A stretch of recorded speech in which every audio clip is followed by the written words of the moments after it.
Glória a Deus, então, queridos, vamos começar a falar hoje e estudar Atos capítulo 19. Queridos, então nós vamos seguir com Atos capítulo 19, aonde então o apóstolo Paulo, ele vem passando pela igreja de Corinto, ele vem passando por toda a Macedônia ali, e finalmente ele chega então na cidade de Éfeso, uma cidade bem conhecida, que depois, inclusive, o apóstolo Paulo vai escrever uma epístola para essas pessoas, para aqueles cristãos, que é a epístola de Efésios, né? Então, quando ele chega em Éfeso, Paulo chega ali de viagem, e ele, como sempre, aonde ele vai, aonde ele atua, ele quer uma coisa só: pregar o evangelho. O apóstolo Paulo, esse era o propósito dele. Em qualquer cidade que ele colocasse seus pés, ele queria pregar o evangelho, ele queria anunciar o evangelho. Aonde ele ia, o propósito dele era encontrar pessoas que não tivessem Cristo, para que ele pudesse anunciar a Cristo, anunciar a palavra, né?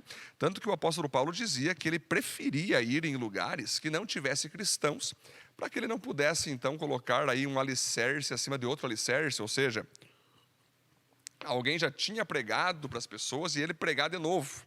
Então ele queria realmente conhecer cidades onde nunca tivesse sido pregado o evangelho, para ele ser o pioneiro, o precursor, aquele que ia iniciar uma igreja naquela cidade, né? Então ele chega em Éfeso, e ali, como ele já tinha passado em outro momento, já tinha alguns cristãos ali, já tinha cristãos estabelecidos. Ele chega e encontra em Éfeso 12 cristãos que amavam a Jesus, que entregaram a sua vida para Jesus, porém, eles ainda não entendiam sobre o batismo nas águas e sobre o batismo no Espírito Santo. Eles só tinham o batismo de João Batista, aquele que João Batista batiza então os judeus para que eles pudessem receber o Jesus que estava vindo pela primeira vez na terra, né? Um batismo que fazia eles acreditar que de fato Jesus seria Deus. Porém, mais tarde, o próprio Jesus é batizado e o batismo então se torna algo profético, que é morrer para a antiga vida sem Cristo e ressuscitar para uma nova vida. Esse batismo eles não entendiam. Então o apóstolo Paulo pega, batiza esses 12 cristãos que estão ali e já imediatamente pergunta para eles se eles tinham a presença do Espírito Santo, se eles criam na presença, eles foram batizados no Espírito Santo. O que é ser batizado no Espírito Santo? É você receber o Espírito Santo, tu entrega a vida para Jesus, e receber aquele poder dele, aquela unção dele que te dá coragem de pregar o evangelho, de orar por cura, de falar em línguas e manifestar qualquer outro dom. Então aqueles cristãos, eles acreditam naquilo que Paulo falaram que eles não sabiam que existia isso. O apóstolo Paulo então impõe as mãos sobre eles e eles saem falando em línguas, anunciando a mensagem do Senhor, ficando de fato transbordantes do Espírito Santo, né? Então você perceba que eles entenderam que ser apenas cristão não bastava, era necessário eles manifestar o poder de Deus para eles serem cristãos. Era necessário eles manter a vida cristã no caráter, mas também receber esse poder que eles não tinham, que era o batismo do Espírito Santo. Aqui você vai perceber, queridos, que existem até hoje muitos cristãos que são fiéis a Deus, que vêm na igreja, são dizimistas, são ofertantes, mas eles não conseguem ter coragem de pregar o evangelho, eles não conseguem ter vontade de discipular pessoas, de expulsar demônios, de orar por cura.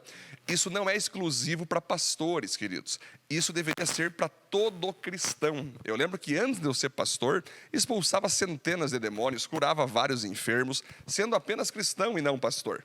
Mas muitas pessoas ainda acreditam que essa função de orar por cura, de ser corajoso, confrontador nas Escrituras, é para líder e para pastor. Não, é para cristão, é para todos os cristãos. Então, muitos cristãos ainda possuem a vida fria, eles não sentem a presença, eles não conseguem ouvir a voz de Deus, eles não têm desejo de ver o planeta todo rendido a Cristo. Parece que tem alguma coisa neles que eles são frios espiritualmente. Está faltando nessa vida algo chamado batismo no Espírito Santo. Ou seja, eles creem em Jesus, eles até têm o Espírito Santo dentro delas, mas eles não conseguem manifestar esse poder, manifestar essa glória. Para isso é necessário, então, se você é essa pessoa que está me ouvindo, que está me assistindo, você se identifica: olha, pastor, realmente eu não consigo crer no poder de Deus, não consigo manifestar o poder de Deus, eu quero isso para mim. Então você deve orar no teu quarto aí, na tua sala, e dizer: Senhor, em nome de Jesus, batiza-me agora com o poder do Teu Espírito Santo. Vem com a Tua unção sobre mim, e eu quero sim pregar o Teu Evangelho, anunciar as boas novas, orar por enfermos, manifestar essa coragem que o Senhor tem providenciado para todos nós, para todos os cristãos, né? Aí você vai perceber que esses 12 homens, então, eles ficaram cheios do Espírito Santo, eles ficaram cheios da glória do Senhor, e eles, queridos, olha que interessante, pregaram para toda a cidade de Éfeso, junto com o apóstolo Paulo. Olha que legal, além do apóstolo Paulo ser cheio do Espírito Santo, transbordando do Espírito Santo, agora ele tinha mais 12 cristãos que se tornaram ali discípulos do apóstolo Paulo, que também pregaram para toda a cidade de Éfeso, e certamente vocês sabem, a cidade de Éfeso se tornou uma das igrejas mais fortes da época de Paulo. Tanto é que o apóstolo Paulo, quando estava longe deles, enviou uma carta, uma epístola aos cristãos de Éfeso, aos Efésios. E ali eles aprenderam muita coisa, como a armadura de Cristo. Você vai ver que Efésios é o texto onde diz que não é por obras que somos salvos, mas pela fé. É em Efésios que nós vamos ver ali sobre a armadura do cristão, que deve ser usada para derrotar o diabo. Então a igreja de Éfeso se tornou uma igreja poderosíssima. Por quê? Porque o apóstolo Paulo era poderoso no Espírito Santo, e ali tinha 12 cristãos que iniciaram o movimento da manifestação do poder de Deus, e isso estourou então na cidade inteira.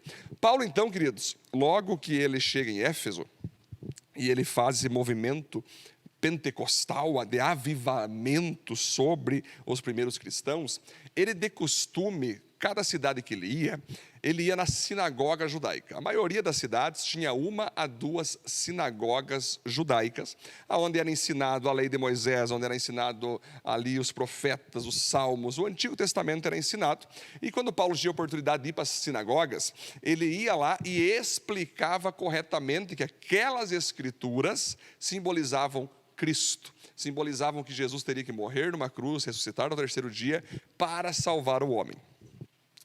Acontece então que naquela sinagoga muitas pessoas começam a perseguir o apóstolo Paulo, começam a ir atrás do apóstolo Paulo, começam a desprezar as palavras do apóstolo Paulo, porque você imagina Paulo falando que Jesus cumpriu as escrituras. Esses homens diziam: cara, esse Paulo é louco, não escutem ele, Paulo está viajando, Jesus é um falso profeta, Jesus já morreu há muito tempo, ele só incomodou o Império Romano, ele só incomodou o Império Judeu, Paulo é louco. E começou a desprezar, começaram a fazer pouco caso das palavras de Paulo, até que Paulo então decide parar de pregar na sinagoga, e ele descobre uma escola municipal de um homem chamado Tirano, que ali tinha muita influência, muitos alunos participavam ali, muitas alunas cruzavam por aquela escola, muitas famílias cruzavam por aquela escola, e o apóstolo Paulo então, ele começa a pregar nesse lugar por 2 anos, queridos. Ou seja, por exatos 2 anos, o apóstolo Paulo então prega nessa escola, e a Bíblia vai falar o seguinte, que em 2 anos do apóstolo Paulo na cidade de Éfeso, toda a cidade ouviu a palavra do Senhor. Ou seja, todos os habitantes de Éfeso ouviram a pregação do Evangelho, por causa do apóstolo Paulo, queridos. Olha que legal.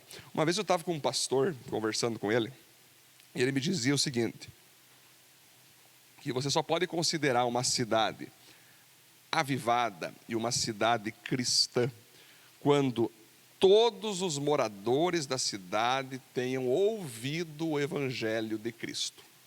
Se uma igreja quer impactar uma cidade, ela deve se certificar que todos os bairros, todas as ruas, todas as casas tenham tido acesso às pregações do Evangelho, às pregações dessa igreja, né? Então você vai perceber que nós da Viva, nós temos pequenos grupos em praticamente todos os bairros, nós temos equipes de evangelismo, nós temos a Rádio Sul Brasileira, que temos aí um programa na rádio. Ele estava ali em Éfeso então, e ele pregava para todo mundo. Você perceba, queridos, que o apóstolo Paulo, ele fez questão de pregar para cada habitante da cidade de Éfeso. Gente, nós como igreja, nós temos que entender o seguinte, nós como igreja de Cristo, não somente a Viva agora, o nosso propósito é que todos os habitantes de uma cidade ouçam sobre Cristo. Panambi, nós acreditamos que todos já ouviram, Condor, todos já ouviram, então nós temos que começar a ir para cidades onde pessoas não ouviram o evangelho. Por isso nós temos o movimento Aviva Planet, para que a gente possa enviar missionários evangelistas para nações que é proibido o evangelho. Nós temos projetos, temos estratégias, planejamentos para isso acontecer. Nós queremos ir para a Coreia do Norte um dia, nós queremos ir para a Rússia, nós queremos ir para a China, porque ali, faixa de Gaza, Arábia Saudita, locais que ainda não permitem a pregação total do evangelho, temos projetos para isso, e temos irmãos que, por exemplo, já estão nessas nações, nessas cidades, né? Então você vai perceber que o apóstolo Paulo, ele era tão poderoso em manifestar a presença do Espírito Santo, que as pessoas pegavam o lenço de Paulo, pegavam aventais do apóstolo Paulo, que ele limpava o suor, e colocavam no corpo dos doentes. Eles tinham tanta fé que Paulo era um homem de Deus, que aqueles aventais, aqueles lençóis suados do apóstolo Paulo, curava as pessoas, e isso acontecia. Muitas pessoas foram curadas por Deus através do intermédio do apóstolo Paulo. Aí você vai perceber o seguinte, queridos, que nós cristãos, nós pastores, nós líderes, nós que somos usados por Deus para manifestar uma cura, para manifestar uma salvação, nós mesmos não somos nada, queridos. Se você ver, você vai ver aqui que no início do texto vai dizer o seguinte: Deus fazia maravilhas por intermédio de Paulo. Não era Paulo que fazia maravilhas por intermédio de Deus, era Deus que fazia maravilhas por intermédio de Paulo. Nós vivemos hoje numa geração que nós queremos ser reconhecidos, queremos ser conhecidos, queremos ser aplaudidos. Mas o propósito nosso nunca deve ser que nós venhamos a brilhar, a ser conhecido, a ser aplaudido. Não, queridos. Nós somos um vaso de barro que contém um tesouro maravilhoso que é Cristo. Nós devemos ser apenas o instrumento de Deus. Um churrasqueiro, quando ele está ali cortando a carne, quando ele está ali fazendo a carne, quando ele está ali assando a carne, e você então come daquele churrasco, você elogia quem? Você elogia o churrasqueiro. Ninguém lembra da faca que foi usada. Ninguém se importa se a faca estava afiada ou não. A galera quer saber se estava bom o churrasco. É assim que funciona com Cristo e com você e comigo. Nós somos apenas a faca que faz a carne ali para Jesus, e Jesus é o grande churrasqueiro. Jesus deve receber a glória. Aí você percebe que esse princípio é muito importante para todos nós, não nos orgulharmos por fazer a obra de Deus. Mais tarde você vai perceber, queridos, que existia um homem chamado Seva. Olha o nome do cara, Seva, que ele era o grande sacerdote lá em Éfeso, do templo judaico, e ele possuía 7 filhos, queridos. Olha que interessante, ele possuía 7 filhos, que eram então, moravam com ele, eram 7 filhos jovens, que não acreditavam em Cristo, eles não criam em Cristo, eles não tinham entregado a vida para Jesus, eles continuavam baseados na lei de Moisés, mas eram pessoas que começavam a ver que era possível expulsar demônio, eles acreditavam em ocultismo, em misticismo, em simpatias. Aí quando eles viram o apóstolo Paulo expulsando demônios, e ele expulsava de que maneira? Sai em nome de Jesus, os demônios saíam. Aqueles filhos de Seva, místicos, ficaram impressionados. Eles, cara, a gente não crê em Cristo, nós não temos a fé cristã. Mas que interessante, eles usam o nome de Jesus e as pessoas são libertas dos demônios. Vamos fazer o mesmo. Aí um cara fica possesso na frente deles, e aqueles 7 jovens então começam a dizer: sai demônio em nome de Jesus que Paulo prega. Olha o que os caras fizeram. Sai demônio em nome de Jesus que Paulo prega. Os demônios acessaram o mundo espiritual para ver se no mundo espiritual tinha aquelas figuras ali. Encontraram Jesus, que é o Senhor do mundo espiritual. Encontraram Paulo e não encontraram os caras. Aí o demônio desce e diz: queridos, olha só, Jesus eu conheço, Paulo nós sabemos quem é, mas eu vim aqui no mundo espiritual, vocês não estão aqui, vocês não nasceram de novo, vocês não creem em Cristo, vocês não têm o Espírito Santo, que é aquele que me destrói. Então assim, cara, surra em vocês agora. E o demônio então usou aquele homem para surrar todos aqueles 7 caras. Olha que espetacular. Os 7 jovens ali levaram uma surra do endemoniado. Por quê, pastor? Qual foi o problema? O problema é o seguinte: primeiro, eles queriam expulsar um demônio em nome de um Jesus que não era dele, era de Paulo. Isso não existe. Eles queriam expulsar demônios em nome de um Jesus que eles não possuíam dentro deles mesmos. Eles queriam expulsar um demônio em nome de Jesus, mas eles não acreditavam em Jesus, e por isso eles não tinham o poder de Jesus para expulsar aqueles demônios. Então nós vivemos uma geração hoje semelhante a esses filhos de Seva, que eles querem falar de Jesus, eles querem falar sobre a Bíblia, mas eles mesmos não têm Jesus no coração, eles mesmos não cumprem a palavra, eles querem usar o poder de Deus em seu benefício, mas não querem ter Deus como maior benefício dentro deles. Então, queridos, toda pessoa que tenta entrar no mundo espiritual sem ter intimidade com Cristo vai apanhar. Eu sempre vejo alguns cristãos, pastor, eu estou sentindo retaliação, pastor do céu, a luta está grande, pastor, eu acho que eu estou sendo retaliado pelo diabo. Só é retaliado pelo diabo quem tem brecha. O que é retaliação? É o diabo pegar e começar a te retaliar. Ele começa a te perfurar, te quebrar, te espremer. Como assim? Mas como é que o diabo pode te espremer? Me explique. Por que o diabo teve autorização para entrar na tua alma e espremer tua alma? É porque tu deu brecha. É porque alguma área da tua vida está em pecado, está mal contado. Alguma área da tua vida Jesus não está reinando, e por isso o diabo te surra, o diabo te quebra, o diabo te dá dor de cabeça, o diabo te dá dor nas costas, o diabo te faz não conseguir levantar da cama. Eu acho interessante quando vejo jovens falando comigo, pastor do céu, a coisa está feia, eu estou apanhando do diabo. Se tu está apanhando do diabo, tu está expulsando os demônios através do nome de Jesus, que não te pertence, pertence a outro. Temos que entender sim que o mundo espiritual é forte. Muitas vezes vamos sentir a guerra acontecendo. Não é errado isso. Mas retaliação, você sentir como se o diabo estivesse te perfurando, te destruindo, cara, tome cuidado. A ideia é ele tomar surra, não você. A ideia é Jesus bater no diabo através de nós, não o contrário. Então você tem que se posicionar, você tem que entender que se você não está preparado, se você é um crente fraco, um crente frio, não se mete em coisas espirituais. Espera tu ficar cheio de Espírito Santo, espera tu ficar com unção, com poder, para depois tu começar a mexer com as coisas do diabo. Os caras quiseram mexer com o diabo, meu. Os caras mal entendiam as escrituras sagradas que diziam que Jesus era o Filho de Deus e queriam mexer com o diabo. Resumindo, queridos, o diabo não pode ser mexido quando você não tem aquele que é maior que ele dentro de você, e aquele que é maior que ele em intimidade com você. Agora, se tu é íntimo, se tu nasceu de novo, se tu possui Deus no teu coração em obediência a Ele, vai para cima que tu expulsa mesmo, tu cura mesmo, tu transforma mesmo para a glória de Deus, né? Muito bem, então vocês vão perceber que toda a cidade, então, ficou sabendo do que aconteceu com os filhos de Seva, porque ele era o grande sacerdote. Toda a cidade ficou sabendo que os caras tentaram expulsar um demônio, o demônio bateu neles, e o apóstolo Paulo, então, que libertou aquele demônio. Eles ficaram sabendo disso, ficaram com o coração aberto.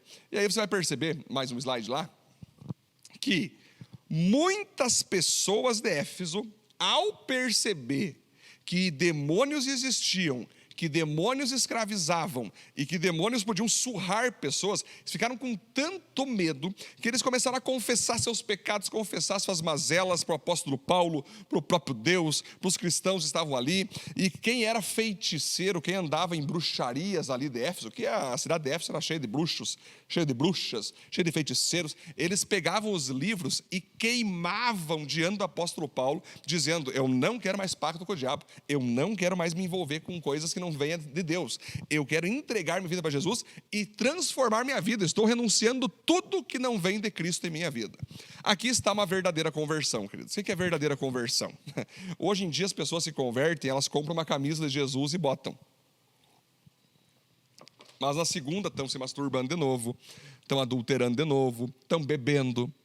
Uma delas compra uma camiseta escrito eu amo Jesus. Queridos, conversão não é o que tu bota por fora, é o que tu bota por dentro.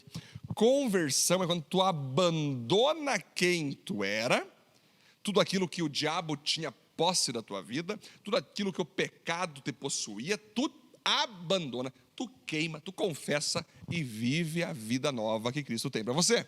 Pastor, posso botar uma camiseta? Pode e deve colocar uma camiseta.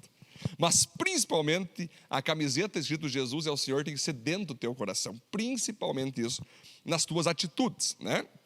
Aí você vai perceber, queridos, que lá em Éfeso existia um templo lá que era dedicado a uma deusa, chamada deusa Diana. A maioria dos efésios adoravam essa deusa Diana e iam até esse templo. É tão interessante que um homem chamado Demétrio, que ele era um dos ourives ali, ele fazia réplicas desse templo de Diana em prata.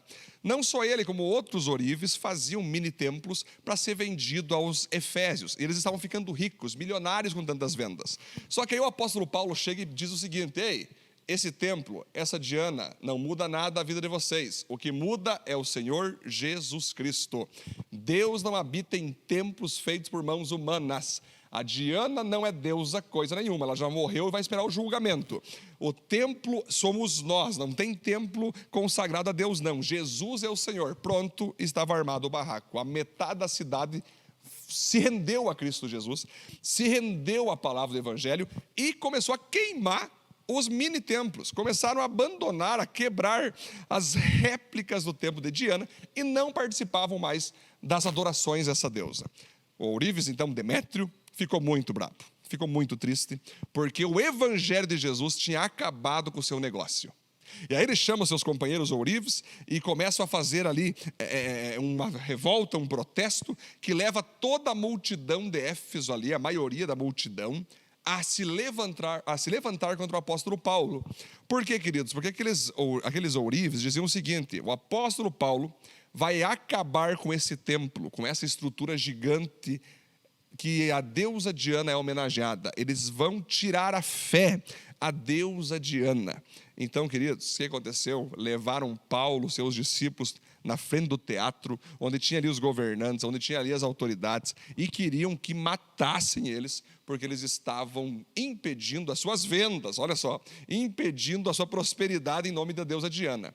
Para a glória de Deus, teve ali um dos secretários da prefeitura, que levantou a voz para a multidão e disse: gente, Demétrio é uma questão particular dele, se ele está vendendo ou não está vendendo é problema dele, nós não temos que resolver isso aqui, gente, voltem para casa, nós temos os tribunais para resolver isso aí. Se o Demétrio está com inveja de Paulo, que ele processe Paulo e que Paulo processe ele, mas que eles se resolvam, pelo amor de Deus, parem com essa confusão, estão quebrando toda a cidade, gente, parem com isso. Aí acalma aquela multidão e eles então seguem a sua viagem tranquilo.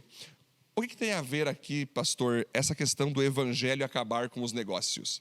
Gente, uma vez eu preguei para um casal que era dono de uma casa de prostituição. Eles queriam muito entregar a vida a Cristo. Eles queriam muito se converter. Mas quando aquela mulher perguntou: pastor, eu vou me converter, mas eu tenho que deixar de ter a minha casa de prostituição? Eu disse: sim, tu tem que deixar a casa de prostituição, porque aquilo não agrada a Deus, aquilo ali é uma obra da carne, uma obra do diabo, e você deve confiar que Deus vai te dar um novo emprego, um emprego digno, um emprego santo. Aquela mulher disse: não aceito. Eu tenho a piscina para pagar, eu tenho a casa para pagar, eu tenho a chácara para pagar, e o dinheiro que eu ganho dessa profissão, jamais vou ganhar numa empresa de Panambi.